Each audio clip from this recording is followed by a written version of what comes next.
যোগেশ চন্দ্র Chowdhury college এবং যোগেশ চন্দ্র Chowdhury law college তাদের college প্রাঙ্গণ মূলত গঙ্গার জল দিয়ে শুদ্ধ করা হচ্ছে। এই কর্মসূচি নিয়েছে এবিভিপি এবং দেখা যাচ্ছে গঙ্গার জল তারা নিয়ে এসেছেন এবং সেই গঙ্গার জল দিয়েই তারা মূলত এই শুদ্ধিকরণ কর্মসূচি করেছে। তাদের দাবি যেভাবে কলেজ বিশ্ববিদ্যালয়গুলিতে একের পর এক হুমকি রাজনীতি, আতঙ্কের রাজনীতি চলেছে, সেই রাজনীতি থেকে মুক্ত করার জন্যই তারা এই শুদ্ধকরণের কর্মসূচি নিয়েছে এবং দেখা যাচ্ছে তারা মূলত এই ধরনের গঙ্গা জল দিয়েই এই কর্মসূচি চালাচ্ছে এবং কলেজের যে গেট, সেই গেটের সামনে গঙ্গা জল দিয়ে ধুয়ে দিচ্ছে যাতে আতঙ্কের রাজনীতি, আতঙ্কের পরিবেশ, হুমকির রাজনীতি, হুমকির পরিবেশ এইগুলো মুক্ত করা যায়। যেভাবে এই কলেজে সরস্বতী পুজো করতে আটকানো হয়েছে তার বিরুদ্ধে গিয়ে তারা বারবার আন্দোলন করেছে, কিন্তু এবার এবিপি সরাসরি তারা জানিয়ে দিলেন কলেজগুলোতে রামনবমী হবে এবং সরস্বতী পুজো হবে, সেক্ষেত্রে কোনো বাধা হবে না বলেও জানিয়ে দিলেন। এবং দেখা যাচ্ছে হাতে রয়েছে গঙ্গার জল এবং গঙ্গার জল নিয়ে এই শুদ্ধিকরণ, গঙ্গা জল কি শুদ্ধিকরণ হচ্ছে? একদম শুদ্ধিকরণ করবো। প্রত্যেকটা কলেজ ক্যাম্পাস থেকে তৃণমূল ছাত্র পরিষদের যে রক্তপাত ঘটিয়েছে এবং যে হিংসার পরিবেশ সৃষ্টি করেছে সেটা গঙ্গা জল দিয়ে ধুয়ে আমরা পবিত্র করব।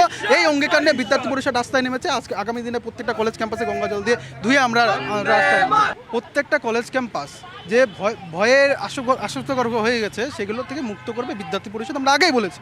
কিন্তু specifically Jogeshchandra Chowdhury law college কেন উল্লেখযোগ্য তার কারণ আপনারা দেখেন যে সরস্বতী পুজোয় বারংবার সাব্বির আলী কলেজের মধ্যে ঢুকে বহিরাগত গুন্ডা আমাদের ছাত্রীদের উপরে তোমার হচ্ছে অ্যাটাক করে এবং তাদেরকে ধর্ষণেরও অভিযোগ, মানে ধর্ষণেরও চেষ্টা করা হয়। এবং আমরা বিদ্যার্থী পরিষদ আগরের থেকেই বলেছি যে প্রত্যেকটা কলেজ ক্যাম্পাসে আমরা গণতান্ত্রিক পরিবেশ, আজকে দেখবেন বিভিন্ন জায়গায় এসএফআই থেকে শুরু করে বিভিন্ন ছাত্র সংগঠন সিপি তারা কলেজ ক্যাম্পাসে 15 বছর পর গণতান্ত্রিক পরিবেশ ফিরে আসার পর 15 বছর পর নিজের ফ্ল্যাগ লাগিয়েছে। তা আমরা গণতান্ত্রিক পরিবেশে বিশেষে যোগেশচন্দ্র চৌধুরী ল কলেজ যেখান থেকে মমতা বন্দ্যোপাধ্যায় নিজে পাস আউট করেছে, এই কলেজকে আমরা নিজের হাতে তৈরি করবো এবং পরবর্তীকালে যদি গণতান্ত্রিক পরিবেশ ফিরিয়ে আনতে হয় তা আমরা এর জন্য পরবর্তীকালে লড়বো।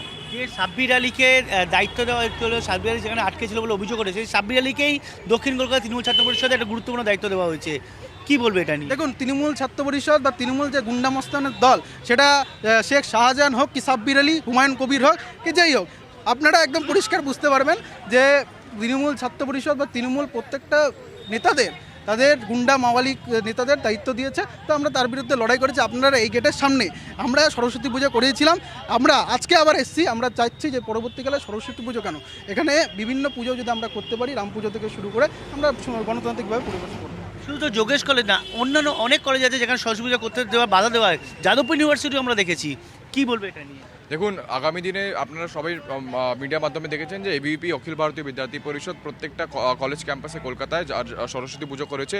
এটা যদি যাদবপুর হোক বা যোগেশচন্দ্র চৌধুরী ল কলেজ হোক, আগামী দিনে আমাদের একটাই বার্তা যে যেন কলেজে গণতান্ত্রিক পরিবেশটা ফিরে আসুক। এবং শুধু সরস্বতী পুজোই না, যেভাবে আমরা এই বছর ক্যালকাটা ইউনিভার্সিটি কলেজ স্ট্রিট ক্যাম্পাসে রামনবমী করেছি, আগামী দিনে প্রত্যেকটা কলেজ ক্যাম্পাসে রাম পুজো হবে এবং সরস্বতী পুজো হবে। এটাই আমাদের অখিল ভারতীয় বিদ্যার্থী পরিষদের বার্তা। রামনবমী করতে তো বাধাও এসছে যাদবপুর ইউনিভার্সিটিতে। দেখুন, যাদবপুর ইউনিভার্সিটির একটা বামপন্থীদের গড়, কিন্তু অখিল ভারতী যেভাবে বাংলা জাতীয়তাবাদী শক্তিদেরকে নিজের আলোকে নিয়েছে, সেভাবেই যাদবপুর ইউনিভার্সিটি অখিল ভারতীয় বিদ্যার্থী পরিষদ এবং যেই আপনার জাতীয়তাবাদী বিচারধারা এটাকে আগামী দিনে নিতে চলেছে এবং কলেজ ক্যাম্পাসেও আপনারা পরিবর্তন দেখতে পাবেন। এটাই হচ্ছে বিষয়। দেখা যাচ্ছে গঙ্গার জল দিয়েই শুদ্ধিকরণ করা হচ্ছে এবং গেট যোগেশ চন্দ্র কলেজ এবং সেখানে গঙ্গার জল দিয়ে এভাবে শুদ্ধিকরণ কর্মসূচি চালাচ্ছে এবিভিপি।